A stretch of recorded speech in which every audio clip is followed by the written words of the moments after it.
Mic? Check, check, check, check, check. Yeah, I think so. Okay, so that just slides up and down.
For those who have just arrived, there is decaf coffee, hot water for tea, or medium roast if you need something leaded.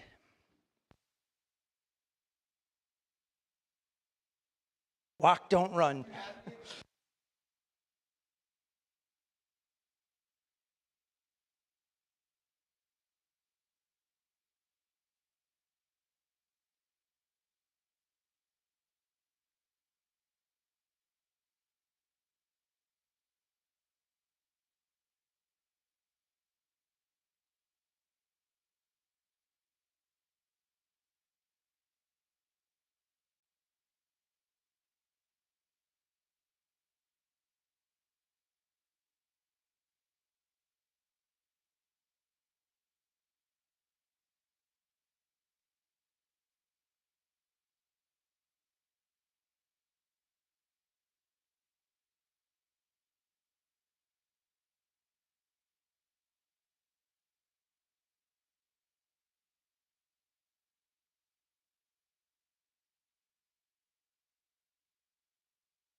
Well, good evening, everybody. Thank you so much for coming and for being here. You hear a voice? Yeah. So, as I've indicated in some of our advertisement for this event, something that is a part of our life is that often we have people around the building in various states and conditions, as well as people who have been joining us in terms of our worship services, coming in midweek. And so one of the things that we want to do is think about how do we have positive encounters with that, and how do we respond in caring and compassionate ways.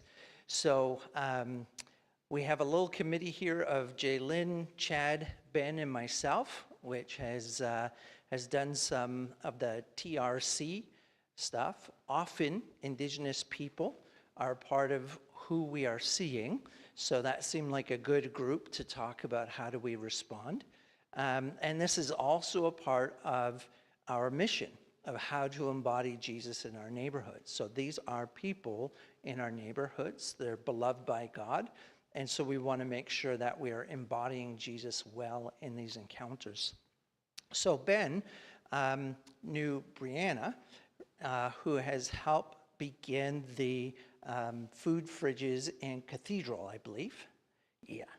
And she does this as a profession, and so she was more than happy to come and help us wrestle through this. So I'm going to hand it over to her, and we'll get going.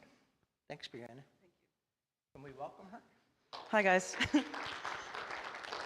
I don't remember the last time I used a microphone, so this is going to take a second. So my name is Brianna. I've been working in food security and just general poverty work for a really long time, street advocacy specifically, but I'm also a Red Seal chef by trade. So it only made sense for me to share what I knew best by starting community fridges and working in food security. Working in food security doesn't only mean food, though. It also means working with the people affected by it. And in order for us to solve the problems of poverty, we need to be addressing what causes poverty to begin with. So that's where a lot of my principles really come from, and that's why I want to come here and share with you guys the harm reduction approaches that we use specifically within our organizing, and hopefully some of that will work here for you guys. I want this to be as interactive as possible. Obviously, we're limited by recording, but if anybody has any questions as we go, I'm not really against answering those questions. I want this to be interactive and community-based because that's why we're all here to begin with. I also brought some pamphlets, just some general information about the fridge, if anybody's interested. So there's a pink pamphlet that looks like this.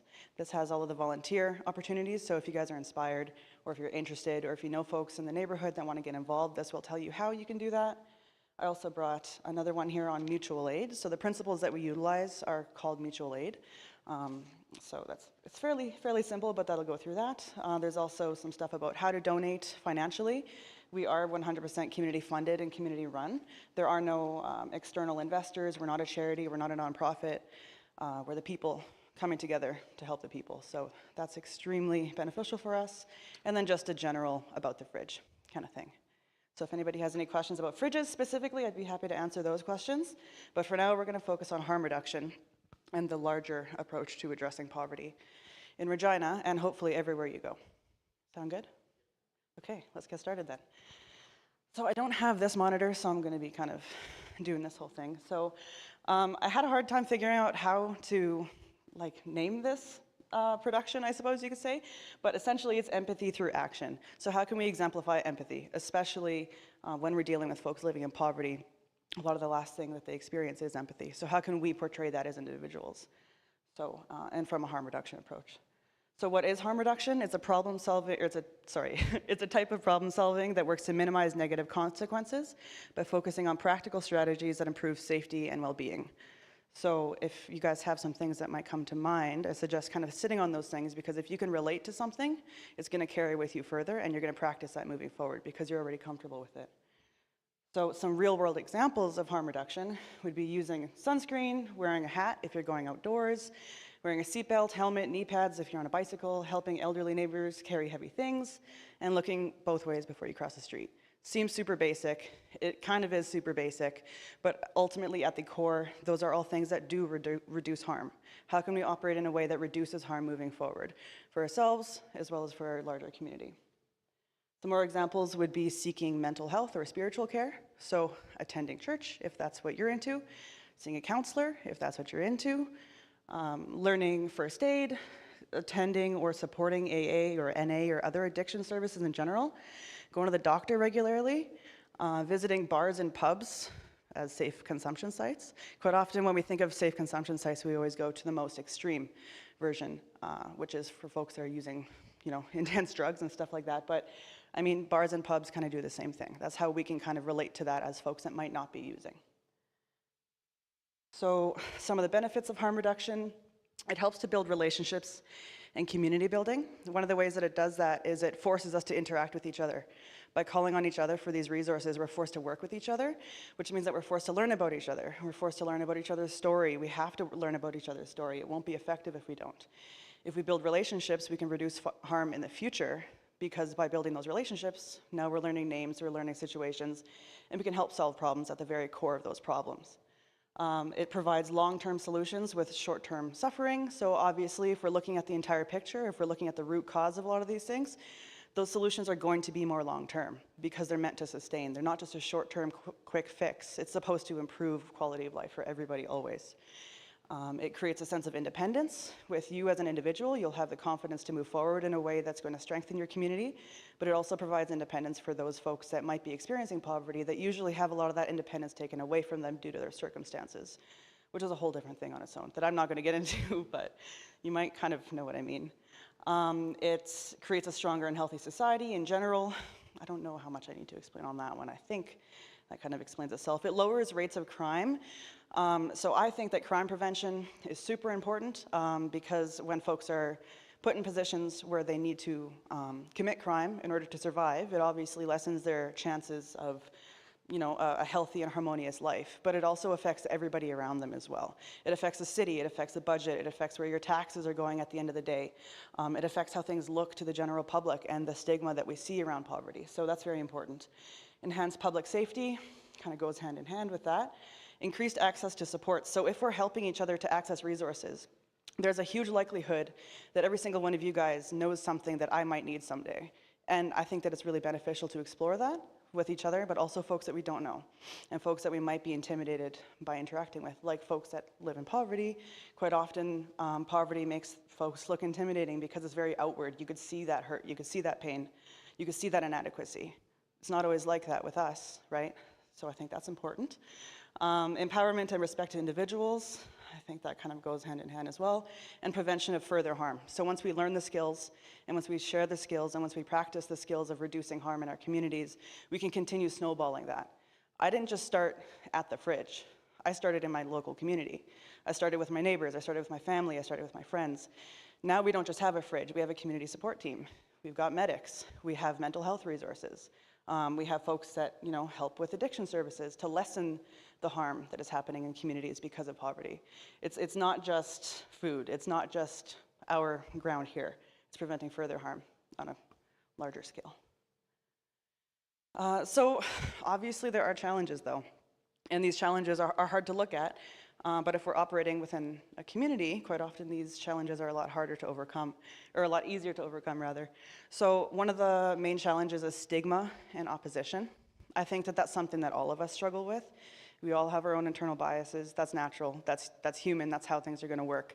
But I think that our ability to operate from a harmonious and communal standpoint, we'll be able to overcome some of that stigma together. A lack of funding is quite hard. So if you're operating, say, from a mutual aid standpoint like we are, where you're individuals on the street, you might need things like medical supplies if you run into somebody that's hurt. You might need something like first aid training, but maybe you don't have all of that. So that's why community is so important. Policy barriers, it's more of a political thing. We don't have to get super into detail there, but sometimes there are laws and there are regulations that prevent us from doing that outreach work because of public safety things or because of God knows what. And so that can be difficult. Limited public understanding. There's a reason that I'm here today. I don't think that it's as common as it used to be to help your neighbor. I don't think that that small community mindset is as common as it used to be. And of course, we live in a large city, so it's not going to be. We're quite siloed off, so we need to change that. Balancing your individual health and safety, that can be really difficult, especially if you know things like first aid or mental health first aid, or you know how to identify poverty and see it. You don't get to rest very often because things are constantly going on. The world is struggling a lot right now. And if you take that personal responsibility to help and you say, yes, I'm going to be the change that we need to see, you don't get a lot of time down. So you have to look after yourself. The complexity of the issues, that also is very important. Sometimes it's difficult to understand, why is this person choosing to not work? Why is this person choosing not to become sober? Why did this person, what were the external circumstances that led to this person being born into poverty? I don't know. It sucks, and it's hard to navigate. Lack of personal resources and confidence, I think that that's something that we'll be kind of addressing today a little bit more. And reserving judgment and internal bias. That's something that I touched on previously that we all struggle with. And I hope that through this little seminar, I can help to provide a little bit of confidence in everybody here that will help you to take that first step towards overcoming the fear that usually comes alongside helping people. I don't live without it. I do a lot of street work. That's pretty intense. I walk into situations that I'm very unsure about. But each time I do so, it helps me to become a little bit stronger. And each time I rely on my community, it helps me to become a little bit stronger and comfortable with what I'm doing. So, do we have any questions right now? Not yet? Okay, that's fine. All right, cool. So, when we're approaching a situation, so specifically, I don't know how much everybody knows about this, but there was one particular catalyst, I suppose, that led to me being called here today. So if anybody's here that's understanding of that, or if you've ever interacted with things in your life where you thought, okay, I'm a bystander, how can I help? Try to look at this next section with that lens. How would you actually literally respond? And if you have any hesitations or questions, hopefully we'll address them. But I want to find real world, tangible solutions where we can all individually take on that responsibility to live healthy and harmoniously with each other. To me, that's my goal. So if we can look at this with that lens, then that's pretty cool. So when you identify a risk, say you are coming to church and there's somebody who's sitting on the cement over there. They have a bottle. You can't identify what's in the bottle. They look like they're sleeping. Maybe they're passed out. Maybe they have overdosed. You don't know. You don't know what the situation is. So when you walk up to that person, what lens are you using? What's going through your mind? Do you have those internal biases that are happening? Are you making assumptions about that individual that might not be true? Sure, there are things that are common, but those things don't lead to degrading that individual, but rather how are we going to solve this problem moving forward? So would me interacting with this person be helpful or harmful? So me, a young woman, walking up to somebody who might be intoxicated. How am I going to interact with that? Well, I'm going to realize I'm a young woman. My demographic is a little bit more in danger than a big burly dude. So would it be helpful or harmful for me? Well, for me, I have a lot of confidence, quite assertive. I've been around a lot of these situations. For me, it might be helpful to just know that this person's not dead. It might be helpful for me to know that this person, by interacting with me, will feel that human companionship that might help them feel a little bit better, and that can go a long way with a lot of folks. Or is it harmful? Do I need to engage with this situation? And is the situation causing harm? Somebody's sleeping outside. In my eyes, they're not causing harm. I don't need to engage. Honestly, what I would do is I'd probably walk by, say hello, see what kind of response I get, and then gauge further action from there. If I don't get a response from them and they're nodding off and it looks potentially dangerous, I would interact with that individual. I would move forward. But depending on what kind of reaction I got, I would engage so that now we're familiar, now we're building a relationship, as strange as that sounds. Now when I leave church, this guy is less likely to be afraid of me and act so, if that makes sense. Do you or someone you know have the tools to help? Say he is passed out and I don't know what to do. Do I know somebody that I can call within the neighborhood that knows first aid or CPR? Do I know somebody that's connected to addiction services that I might be able to call and say, hey, I don't know how to navigate this situation. How can we help? And how can we maximize the success of this sticky situation? What resources do I have? And how can we share that within a community? And obviously, considering the bystander effect is really important. If I'm walking in and there's a parking lot full of people still sitting in their cars, I'm less likely to say hi to this guy because I assume somebody else might. Will they though? I don't know. But I think that you need to be that change. That's just me personally, because it could be life or death, depending on what you're dealing with. Does anybody have any questions? Yeah?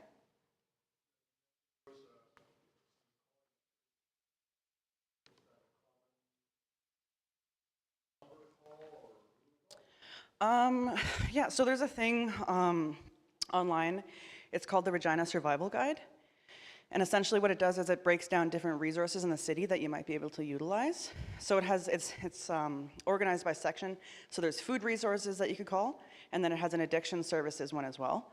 I was just looking that up, printing it off and throwing it in your glove compartment in your car or something like that, or putting it in your bag, and whatever you want, and just keeping it on your person so that if you do see something like that, yeah, you can just call them and get their advice on how to move forward from there. They kind of act as a directory. Any other questions? The Regina Survival Guide, yeah. And if there's anything that I mentioned, I could likely pass it off and email it and have it distributed out too if you guys wanted to. Any other questions? I saw a hand. Okay, yeah? It means essentially at the very core, operating in a way that causes the least harm, which sounds kind of redundant, using a definition to define a word. It means saying hi to somebody outside instead of just walking by. By reducing harm, you're contributing positively in a way that you can and in a way that you feel safe too. You know what I mean? We'll get into some more examples as we move forward that hopefully will make that make sense, but if it doesn't, we can revisit that question. Does that sound okay? Okay. So how would you actually tangibly explore something like this? So what's your end goal? When you walk up to this individual that's laying on the sidewalk, what do you hope to accomplish with this? You have to think about those things as you're walking up. Otherwise, you won't have the confidence moving up. And confidence is really important, obviously, when you're doing things that you've never done before. So, for example, my goal, is he okay? That's my only goal. Is he okay?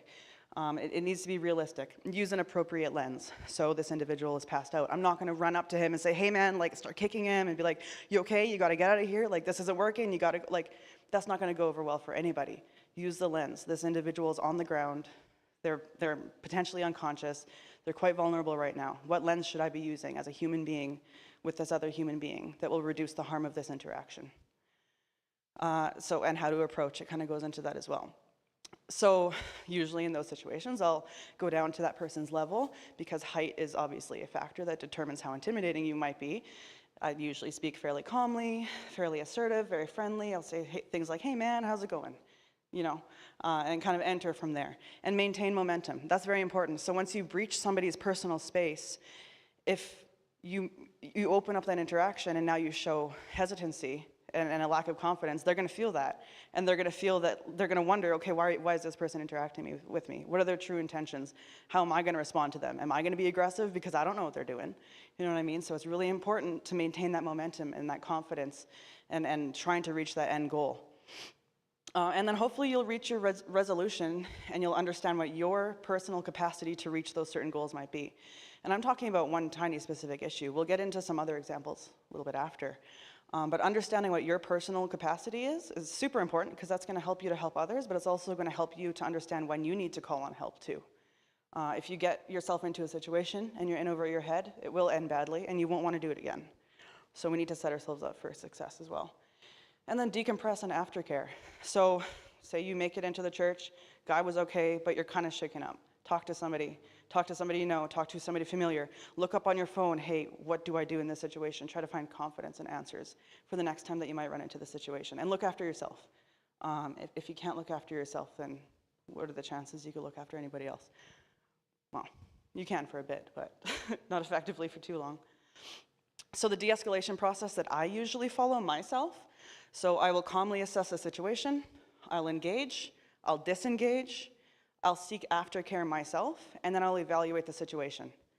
Does this kind of make sense in this process? Trying to break it down a little bit? Yeah? Mm-hmm.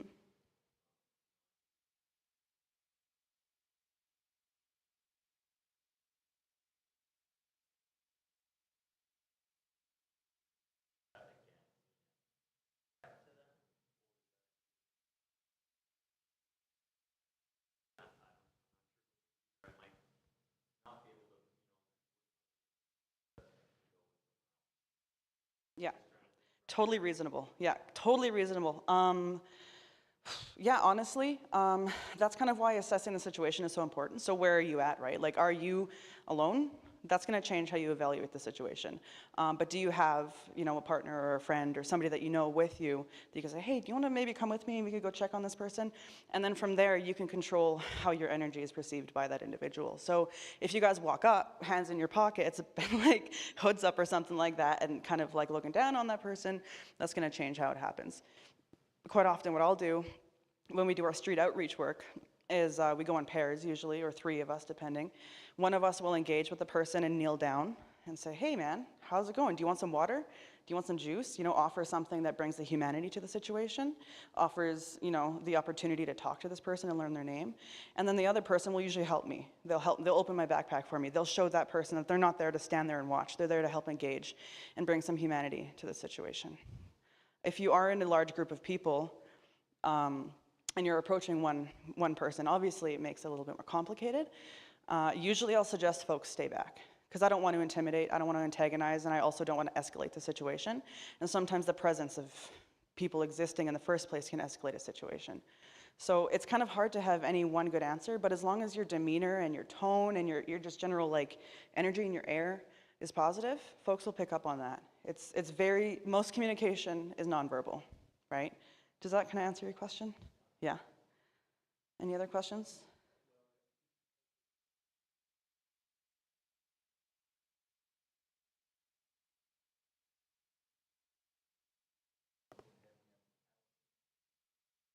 Mm-hmm. Yeah, exactly. And then what do you do from there, right? When you realize that you're being looked at as a threat, what do? Right? That's hard. Like, sorry, dude, it's fine. Have a good day. You know, that's your opportunity to practice harm reduction. How do you reduce the harm that might occur right now, right? Just disengage.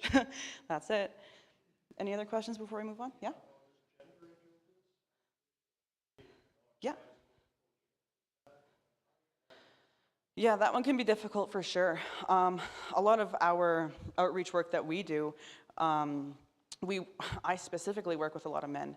So I see them trying to awkwardly navigate these situations quite often. And usually what I'll see them do is to make a point to make themselves physically look smaller. So they won't usually stand up straight.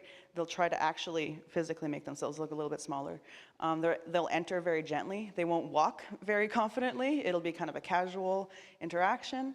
And usually your voice can carry you into that situation in a way that's going to set the tone. So if you enter into it being friendly, vocally, right, there's that association that's happening. That communication is being opened up in a gentle way. That'll go very far. But yeah.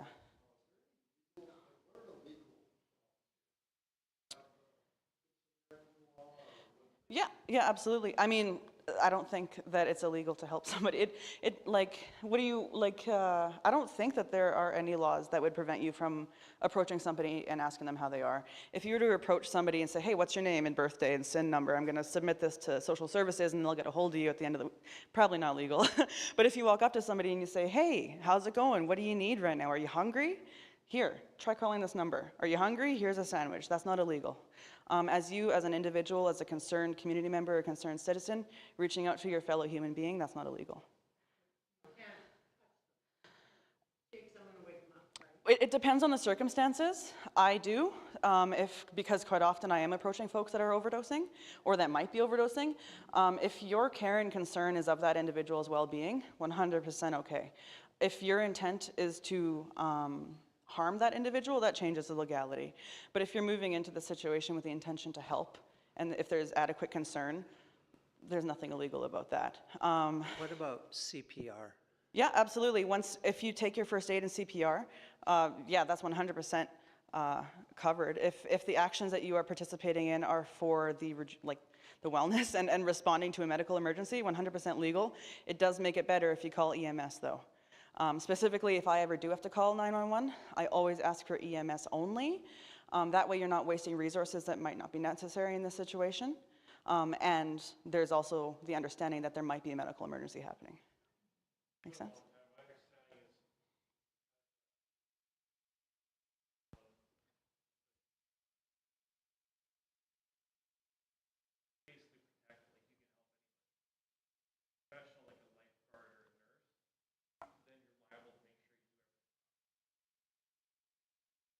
Yeah, there's the personal responsibility that comes along with learning things. If you know something, you have the responsibility to act, right? But if you don't have the resources personally, call upon some that might help you. Because the reality is you're not going to know how to deal with every situation, right? And that's where that community building really comes in. Shall we move on to the next slide? Okay. So I guess this kind of answers a lot of those questions. So let's actually look at this in real time. So if you were walking up to any of these situations, you're going to assess the situation, you're going to engage, and you're going to disengage. It doesn't have to be any more complicated than that. If we overcomplicate it, we're going to struggle and we're going to fumble the bag and it's not going to be a good time. So if you're walking up and you see a guy sleeping on a bench, he's got a bottle beside him. The bottle doesn't look like it has anything in it. It doesn't have any yellow liquid like beer or something like that. Guy's just sleeping, right? So you walk up to that situation. If I were to be in this situation, I would walk by, I would see if his chest is moving. Chest is moving, just keep walking, doesn't matter. Chest isn't moving, now we're going to engage. And now we're going to solve this problem. So I don't know if anybody here has taken Narcan or naloxone training. Super suggest it. So Narcan and naloxone, they're used for opioid overdoses, but if you take the Narcan or naloxone course, it'll also teach you how to risk assess these physical situations. It'll teach you what to look for in somebody that might be becoming unconscious. It'll help you assess a lot more efficiently and quickly so that you can be on your day, but also that you can help the situation immediately. Say you're walking up to a pile of used needles. What are you going to do there? Well, that's super freaky, and I hate when that happens. But as us individuals, we can't expect the fire department, who are the ones that we're supposed to call, and some other organizations, to be able to go around the city picking up all the used needles. The fact of the matter is the system that, supports or exists around drug use is inadequate. We all know that. Why it's inadequate, this is not the course for that. But the fact of the matter is you're probably going to see needles, and that's a reality, so how do we deal with that? No bias, how do we deal with that? You can go to any health facility, Saskatchewan health facility, ask them for a sharp box, a little sharp container. I carry one in my glove compartment or under my back seat. I go to the dollar store, I buy some mini tongs, and anytime I see needles, I pick them up, because I don't know when a kid's going to walk by. I don't know when a dog's going to walk by, but I do know that it's my personal responsibility to keep all of us safe. So I hope that everybody else would do that too. It's kind of weird, but exposing yourself to these situations does desensitize you to them, not in a way where it degrades your ability to enjoy life, but it actually increases your confidence to move through life, understanding that things do exist and we can deal with them. It builds that confidence. You see somebody begging on the street. Yeah, it's crazy. We live in Saskatchewan, and it's some of the worst poverty in the developed world, so that's something that we all deal with. Usually, if I see somebody that's on the street that's struggling and asking for money or asking for food, I'll take, depending on the situation, depending on how safe I might feel in that moment, I will engage with that person.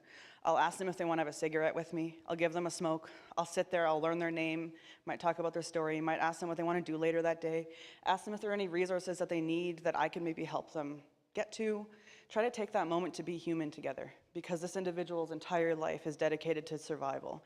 They wake up and they don't know where they're going to get food from. They don't know where they're going to sleep the next night.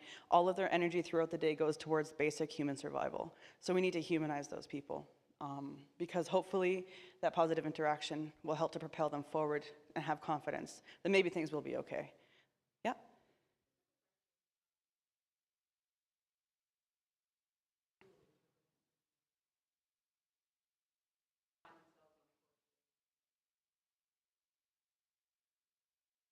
Yeah.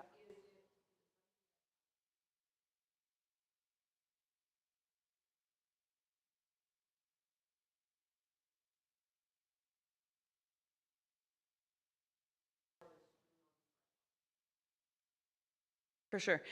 So usually what I'll do in that situation is I would see that as a kind of like a public safety thing at that point, because you don't know, right? Like you don't know what's contaminating any of that stuff.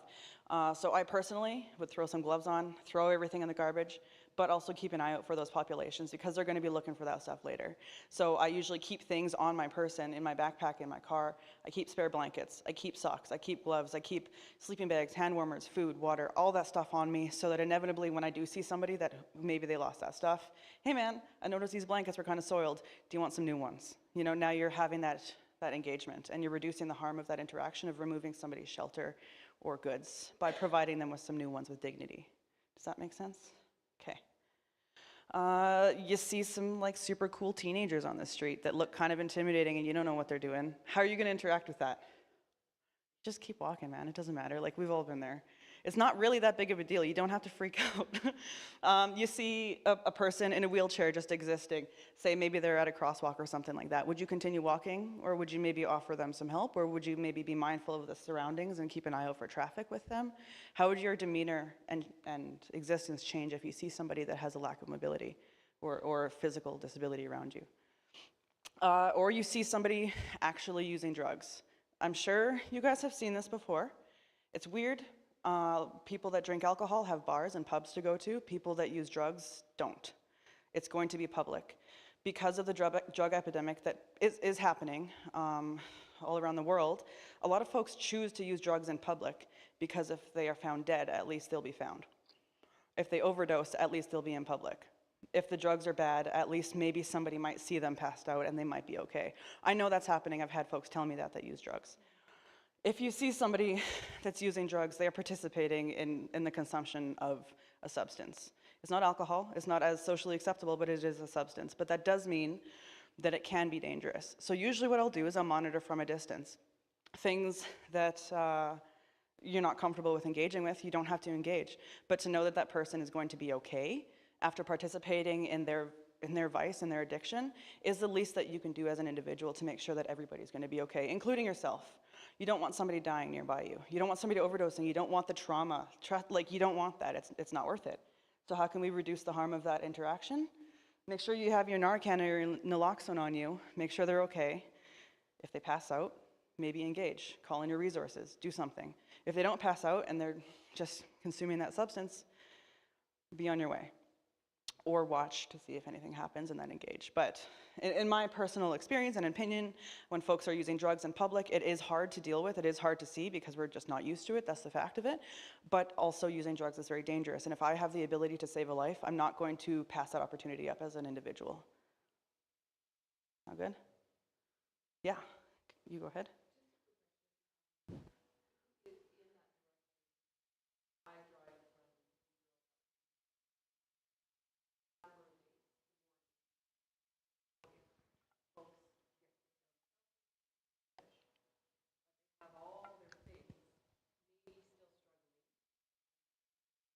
Yeah.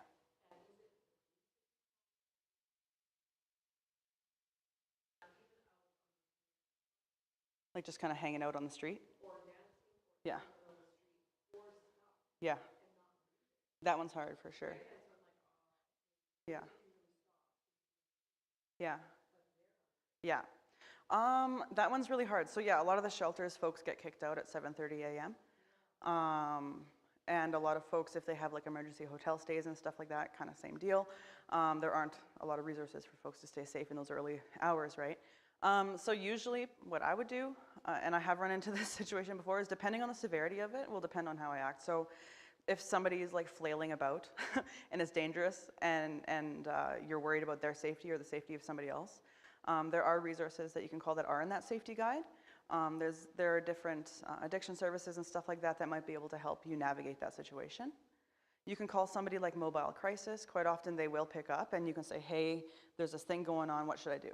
If you see somebody passed out and you do have the time, I would stop. That's just me.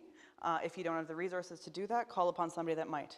And just say like, here's the situation that's going on. I'm worried about this individual, I can't stop, but can this person seek help? I'm worried about them. If you see somebody passed out and it's like looking dire, yeah, that one's a little bit more intense. But to be honest, like the experience of using takes people all over the place. So they'll be flailing over here for a bit and in about 10 minutes they will be gone.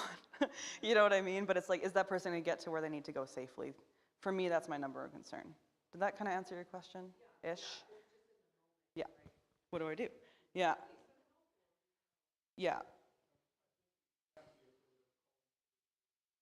It's up to you, yeah. Yeah, do whatever you need to do.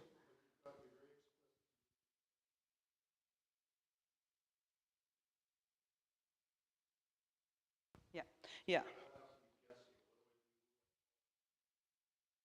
Exactly.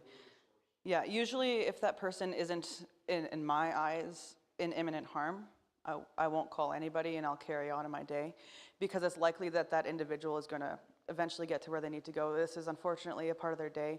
But if I can interact with them and make sure that they're going to make it to where they need to go in a safe way, I will try my best to minimize the harm in that moment. And for me, that means calling on the resources that I have.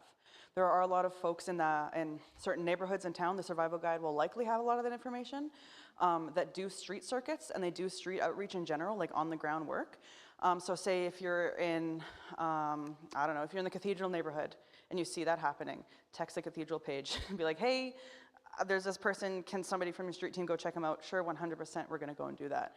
There's a White Pony Lodge, they can go and do that. If you're in the heritage neighborhood, there's different community organizations and outreach programs that go and do that on the ground stuff. You can always call those organizations because chances are they might know that person because that's their community, right? So that's already reducing harm by knowing that person's name. Instead of a stranger coming in and inserting themselves into the situation, potentially escalating it, maybe we could call upon resources that exist that are familiar. Maybe. That's maybe an angle that I might take. Any other questions before we move on? Yeah?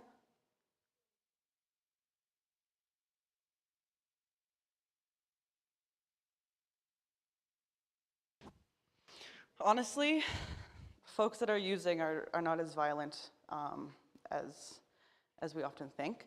A lot of the drugs that are being used are drugs that de-escalate the individual. If they are escalated, don't watch, keep your safety, do your thing. Assess the situation in a way where you can be safe. You don't have to sit there and like watch the person for like 10, 20, whatever. Like assess the situation. Each situation is going to be different. But the likelihood of you being attacked is extremely low. It's even lower if you don't engage. I know it's not like these aren't the best answers.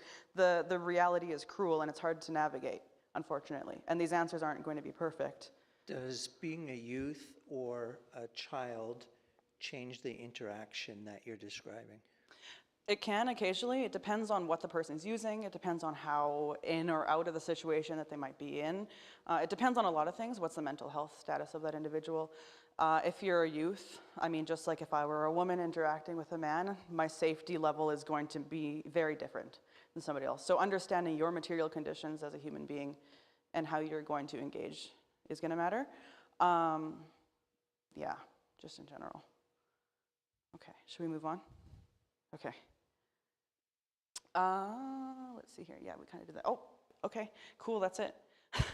So, like I said, I did want this to be interactive, and it has been. It's been super interactive so far. So I do want to take this opportunity to continue the questions and continue the open dialogue and the discussion if it needs to happen.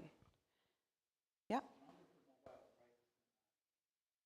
Yes, it's in the survival guide, yeah. A lot of it is. Also the Cathedral Community Fridge, we've got our highlights. Since we do have a street team, one of the highlights on our social media are those resources that you could explore if you wanted to as well. Yeah? You mentioned self-care and aftercare after you disengage. Just curious, what does that look like for you? For me as an individual, I mean, it depends on the intensity of the situation. Sometimes it means sitting down and having a cigarette. Sometimes that means going home to my dog and seeing him immediately. Sometimes that means calling my friends that have experienced these things as well to find camaraderie in this moment that not a lot of people are going to understand. Sometimes that means listening to music. I myself, I mean, I explore a lot of different types of mental health resources to make sure that my base level is at a level that when it increases, it's not going to be a detriment to me.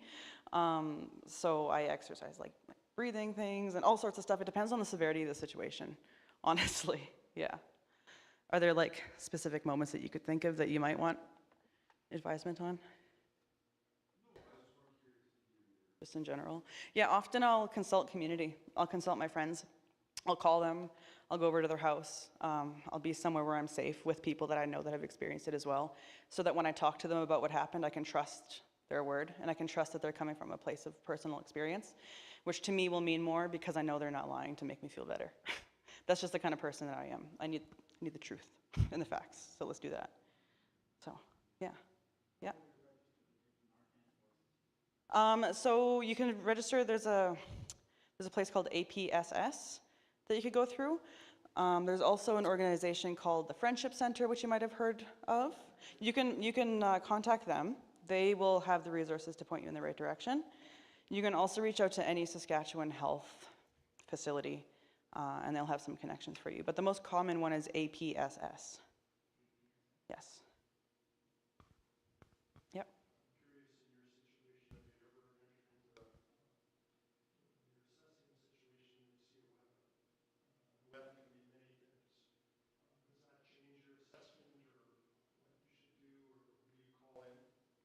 Yeah, I mean, so obviously situational, right? I interact with folks that have weapons on them all the time. It's a way that folks make themselves feel safe. Some people have a teddy bear, other people have a bat. But it depends on the nature of the situation, right?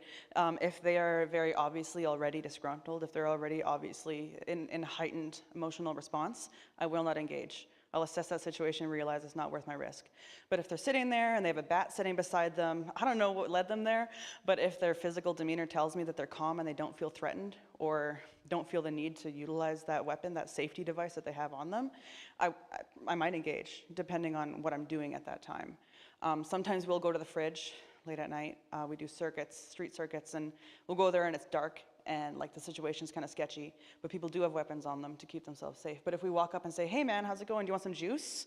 We'll offer that immediately. Or like, hey, how's it going? My name's Brianna, what's your name? You know, and now this is a human interaction and this isn't a threat. You know what I'm saying? You have the power to change how that interaction is going to go based off of how you assume, not the authority of the conversation, but how you initiate that conversation. That makes sense. I know you don't agree 100%, but if you don't feel comfortable, then just don't engage. For sure. Yeah, exactly. Yeah, 100%. And if you don't feel comfortable, don't engage. It's not worth it. It's never worth it. Mm-hmm, for sure. Yeah, yeah, those are things that can exist sometimes, yeah. Yeah. Yeah, so I brought stuff with me if you want to take a little pamphlet with you, but we have all sorts of different things that we do, whether it's cooking for people and doing like full dinner services with the community and sitting down and eating together. We also have something called a hamper program where we deliver home food to people's homes directly. We also do the large food distribution, so 4 days a week we distribute around 5,000 pounds of food to the fridge, and about 100 people or so come per day from all around Regina to eat that food. We also have a social media team if anybody's interested in that kind of stuff. What else do we have? We have an HR team, which is like super cool, but we do need somebody for that if you like conflict resolution. We don't have a lot of conflict, but the person that's doing it right now is quite tired, and also our accountant. So, just saying. But yeah, we have lots of different volunteer opportunities, and they're very different, and they're very diverse, and they're all centered around inserting yourself in community and participating in community in general.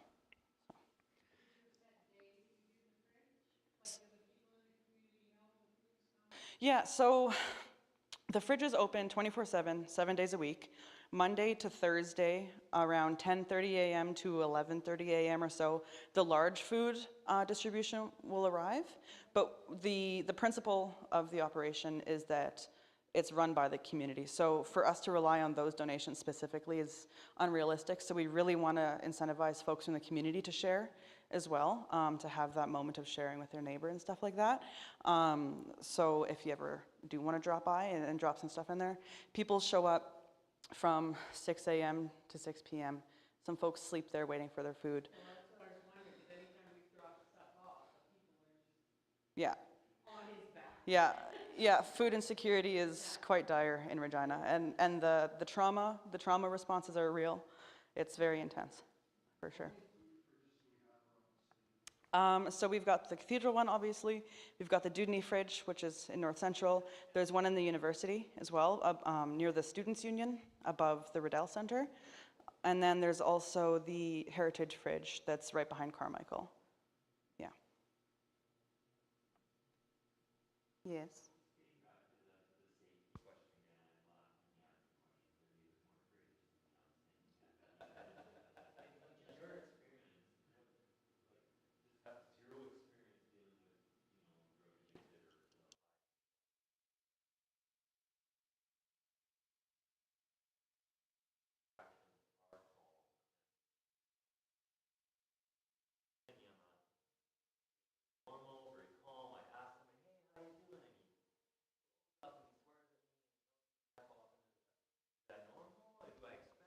Mm-hmm.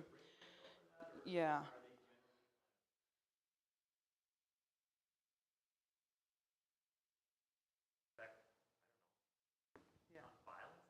Just general aggression and discomfort.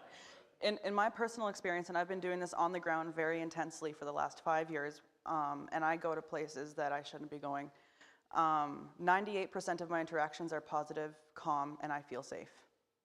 The other percentage is made up of either folks that are so under the influence or they are so mentally not doing well that day that I do feel unsafe.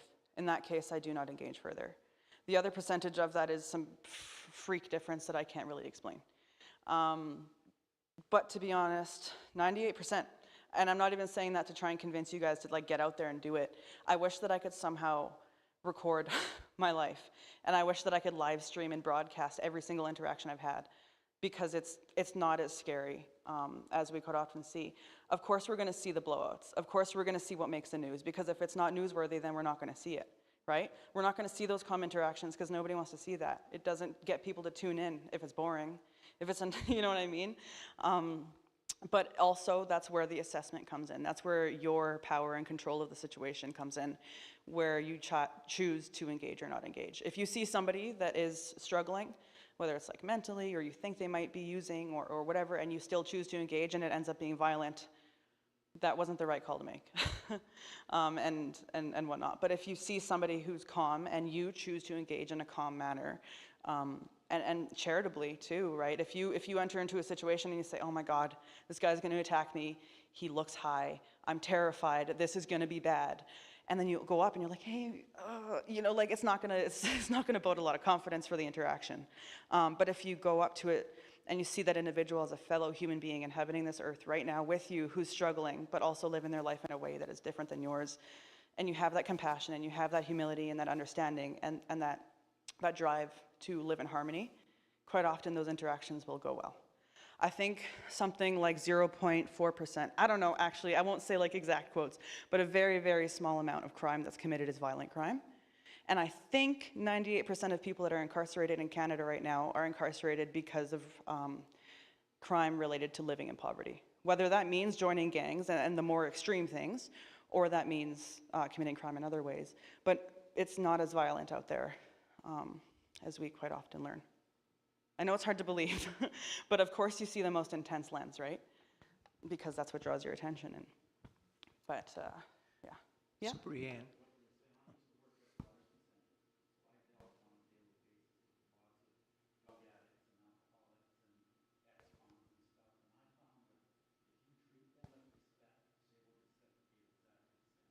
Yeah, you get what you give, 100%.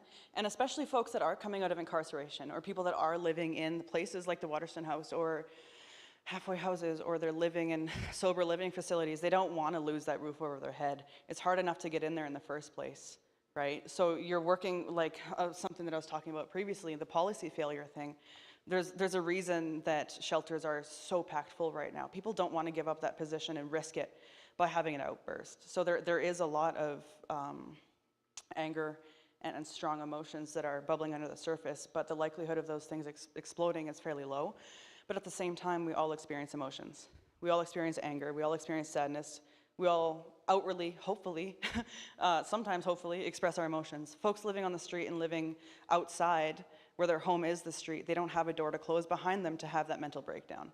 They don't have a house to go inside of and cry because of how hard that day was. It's public, it's on display, it's out there, we have to see it. And they have to be seen as well. So if we can see them with a positive light, then that reduces harm, in my opinion. Any other questions? So one of the scenarios that we had here, we had a young guy join us for a few services, and the first week he was just really up, really peppy, very friendly, seemed to just love being here. And then the next time we saw him, there seemed to be something going on. I don't know if it was mental health or if it was some sort of addiction display, but he was like grabbing people's hands, trying to insist that young women show him where the washroom is,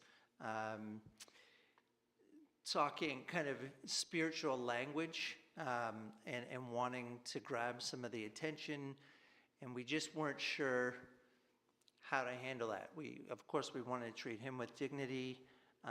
We wanted the people around him to feel safe, and we didn't always know how to balance those impulses. Yeah, that makes sense, 100%. So I'm all about protocol and strategy. I love strategizing. I love writing down rules and protocols and things to follow, because ultimately, at the end of the day, that's what keeps me safe. Those things, when I've had a good sleep and I'm fairly level-headed and I'm feeling good, I can write down these things for future me that might not feel those ways. So in that particular situation, or preventing situations like that from happening in the future, I think maybe having an open dialogue and conversation with your local community, if you could bring in experts, bring in people that might be more familiar about having those specific conversations about those specific actions, to be that expert, to bring that confidence might be helpful, to come up with plans and strategies and protocols. So if you see that behavior presenting itself, you have something to draw to and say, this is what we said was gonna help, so let's try doing this.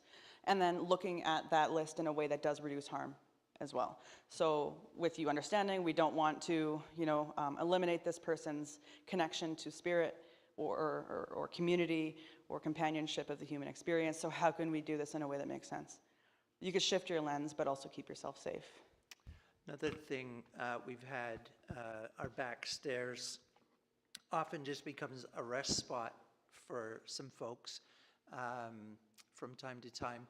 I heard you in your examples kind of look, assess, make sure they're breathing, check in, say hello, make eye contact, maybe even ask the name, ask the question, are you okay? And I assume that if the answer is yes, I'm fine, then we can move on.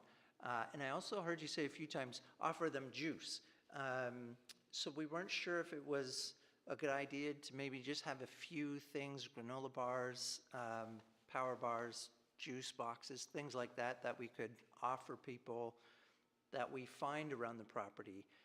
Is there a few things that you would recommend we have on hand? Yeah, for sure. I'm actually really glad you brought that up, because that actually touches on something that I love doing so much. I'm all about building community and building companionship and relationships in community, because if we have equal stake, we have equal reward. If we know each other's name, we're going to invest a lot more time and heart and empathy into the situation. And I think that this is a great opportunity for that. So the fact of the matter is, people live outside. Sometimes they might live there. That's not going to change. If that's a place where they feel safe, how can you guys keep that as a safe place? So at the fridge, for example, I like to practice something called the broken window policy.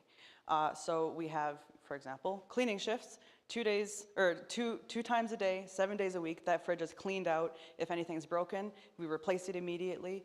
If somebody goes in there and sleeps at night and starts a fire, we clean it up. But we expect that those things might happen again. So how can we mitigate the risk of when that happens again? How is it going to cause the least harm? So something like that is, you know that folks are going to be there. So acknowledging their existence without pointing them out is something that you can try doing. So maybe taking a Tupperware container or a milk crate or something and putting juice in it and putting granola bars in it and leaving it there with a little note saying, you're welcome here, or something, or you're safe here, or something like that, and bring some humanity to that moment that's not going to feel very human to them. Survival outside doesn't feel very human in modern society. So how can we make them feel more human? And interacting with them. If you get to know their name and they get to know yours, the likelihood of them causing harm to their home outside that happens to be on your property is going to be lessened by quite a lot. If there's that mutual trust and that bond, the likelihood of harm happening is going to be less. Does that make sense? You don't have to do that, obviously, but there's going to be people there, and they're probably going to be hungry, and if we have the capacity and ability to help them, I think we have the obligation to. So. One more from me. A lot of what we've talked about tonight is kind of an emergency response situation, which is great. One of the things that we've talked about in our development work overseas and in communities is that sometimes always responding to the same person in an emergency capacity is really enabling, and that there might be a need for a next level of development and help. Do you draw those kinds of lines, and is there somewhere in Regina that help people beyond just the emergency response? Yeah, so kind of like long-term solutions, right? And preventing enabling. That's absolutely something that I try to deal with as well. I think boundaries, personal boundaries and limitations are very important. Like I talked about before, understanding what your capacity to help is super important if you're biting off more than you can chew. But also, yes, those boundaries and understanding human psychology to a certain extent. Yeah, I mean, quite often if I'm interacting with folks on the street that I've seen multiple times, if I'm seeing them repeatedly, something's not right, something's not being solved. If they're continuously living outside, despite us trying to find them housing, they're not finding a house. How do we find them a house? If that's what I want to take on as an individual, that's a very personal thing for me. But if you do see somebody repeatedly living outside, or repeatedly showing up, or repeatedly using, or whatever, obviously something's not working, so how do you figure out how to do that, right? So there are resources that you can call upon, and pass those resources on to that individual and say, hey, like for example, I like to use the Friendship Center a lot. You know what I'm gonna do? I'm gonna send you an email after all this with a list of things that I use personally that act quickly and efficiently. Hopefully that'll help to remedy some of this. But I'll go into it with, okay, I have to change my expectation of how this interaction is going to go because what I was doing before wasn't working. But how involved in that person's story do you really want to be? So do you either call those resources or do you take on that individual and work alongside them to find those resources? If they are struggling with housing, personal education, and learning those resources yourself so that you can be an asset is very important. Be as useful as possible, but learn as much as you possibly can, because if you can solve those problems quickly and efficiently, you hopefully won't run into them again in the future, and you can help more. But also don't hyperextend yourself. This responsibility needs to be shared. It's not up to the individual, right? It's the collective, in my idea.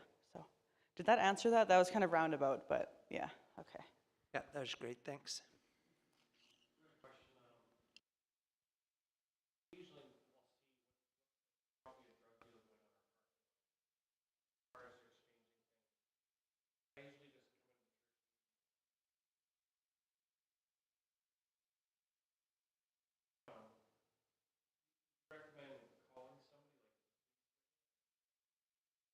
To be honest, if it's not causing harm, I wouldn't do anything. I wouldn't engage. Chances are, if there's a drug deal happening in public, the cops already know about it. They're probably already, you know what I mean? If you feel unsafe, or if the environment is unsafe for folks, then maybe take some further action. But to be honest with you, that's a world that you don't want to engage in. You know what I mean? Just keep yourself safe in that situation. Unfortunately, when folks are living in poverty, they have to do things that are not okay. And sometimes that means participating in those things, and it's just not worth engaging in my opinion. Because now you're getting in the way of somebody else's survival, and that can escalate a situation. That's nice of them, hey? You didn't see it, that's fine, yeah. It's up to you what you want to do as well. Like, if you do feel safer calling the police in that moment, 100%. I'm not going to dictate how you respond to a situation. But I think that the likelihood of seeing those things around is so high, you'd be on the phone all day. Like, especially in Regina, where poverty is so extreme. Yeah, it's hard. Any other questions? Yeah? Oh, yeah.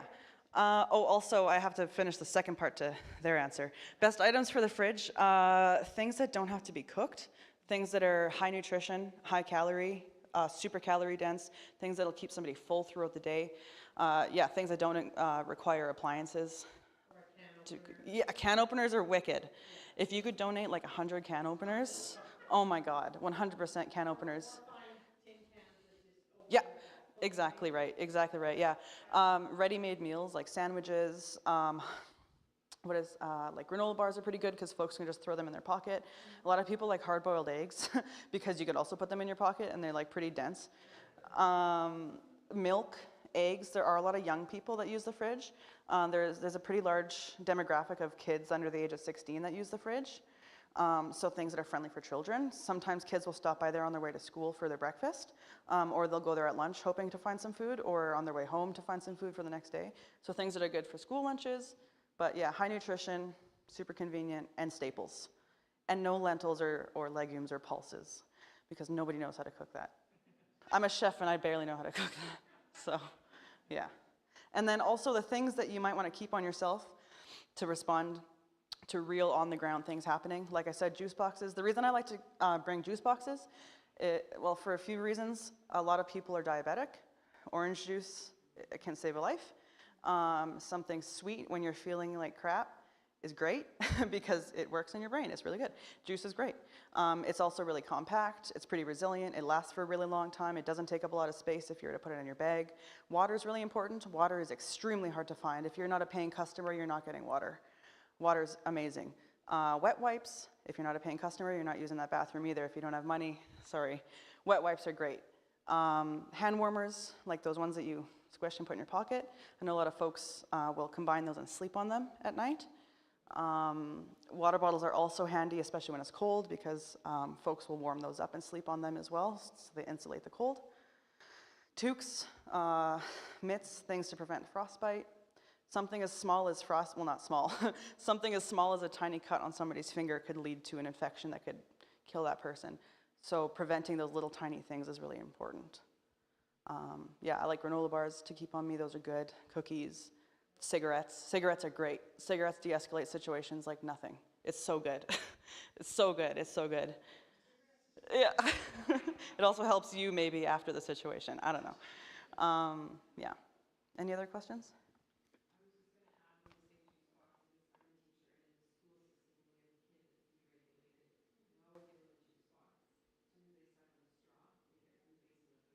One 100%. Yeah, it's cognitive. It's like it's a multi-level approach. Absolutely. Yeah. Yeah, just having stuff, right? Like just stuff. Like the amount of times where I've like encountered a situation that was right on the brink of a mental breakdown, and I whip out a cigarette and the juice box, and we sit there and we have a cigarette together and we share that moment in time. We learn each other's names, talk about our day, share in that weird vice that we both have. That, you know, like it's de-escalated so many situations in my experience. So. Yeah, 100%. Yeah. It also is harm reduction because if folks don't have to pick cigarettes off the ground, or if they don't have to pick cigarettes out of butt cans, it lessens the chance of disease and sickness and stuff like that as well. Because addiction is crazy and people will do crazy things. So.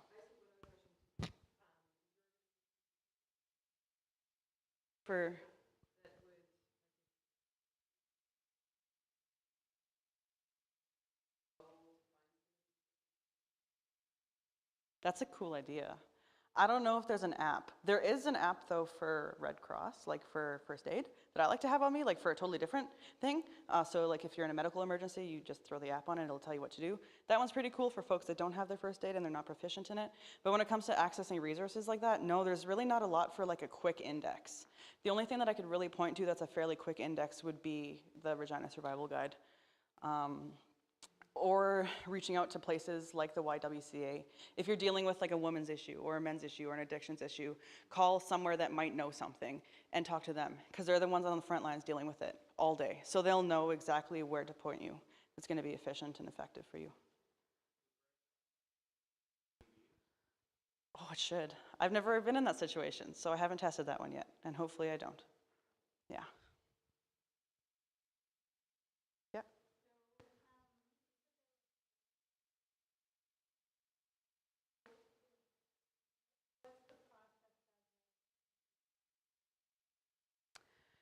I like that question. So are you yourself wanting to explore the option, or just out of curiosity? Because if you are exploring the option, we can chat after this. And I could give you some more detailed information that I happen to have on me, conveniently. But yeah, okay, so you talk to your community, you talk to your neighbors, you get the consent of everybody within the neighborhood. So what we did, for example, with our cathedral community fridge, since we are from the cathedral neighborhood, it is our responsibility within that community to look after each other. I'm not gonna go into the Dewdney neighborhood and be like, hey guys, I'm starting a fridge, I hope that you guys like it. It's not gonna work, that's not community, it's not mutual aid. But you can go to your neighbors, go to your community and say, hey, there's food insecurity in the neighborhood, let's try and fix that together, because we have the resources and the capacity. So what I did personally, and a few of my friends, is we went door to door in about a 5-kilometer radius around where we wanted the fridge to be. We asked people, hey, do you want this resource in your community? Because if they don't want it, they're gonna fight it, and they're gonna make your life horrible, and they're gonna make the life of the fridge horrible. But if they have personal investment, and they have interest, and they have skills and passion, they're gonna contribute to it, and everybody's life is so much easier. So you get that consent, you get that opinion, and you also get the names and the trades and the passions of those people. So you know Bill down the street is a carpenter. So when it comes time to build, whose house are you going to? You're going to Bill's house, because he's gonna get the thing built for you, and it's gonna be easier for you. So that's exactly what we did. When it came time to build the fridge, We called upon those people in the community that had the resources. We got the thing built. Ours was a little bit complicated, but we did it. And then from there, we had meetings. Every single month, we brought the people together, everybody. No closed doors meeting. Everybody has resources. Everybody has experience and passion and expertise to offer. Everybody's skills are super valuable. So we brought all those people in a room together, and we tried to solve problems together. And honestly, that's it. Like, obviously, there are like intricacies and things that make it pretty complicated throughout the process. There's a reason we have an HR team, you know.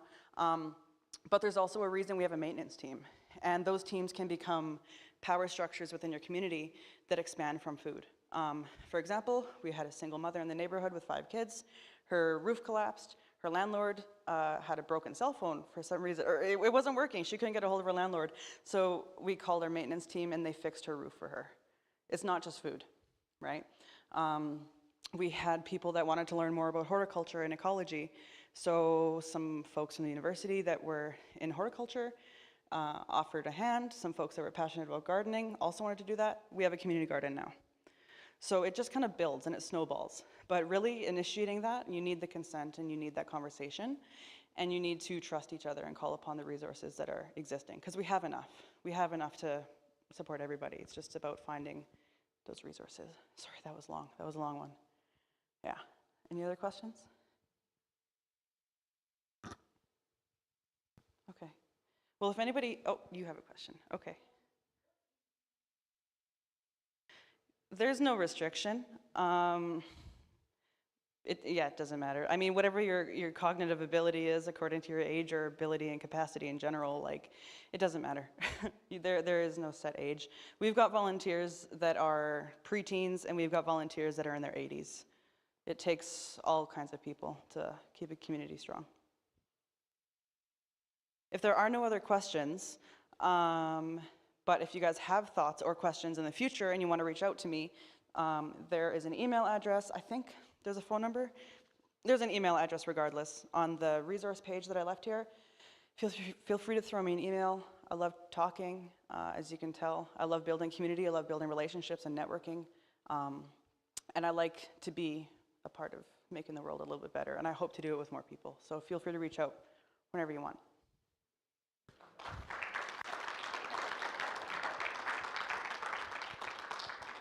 I just wanted to say thank you so much. We really appreciate you leading us, and we don't have to run out so we can have some more chat afterwards. So one more time, can we just say thank you? Awesome. Okay, now I'm going to go stop the recording and the stream.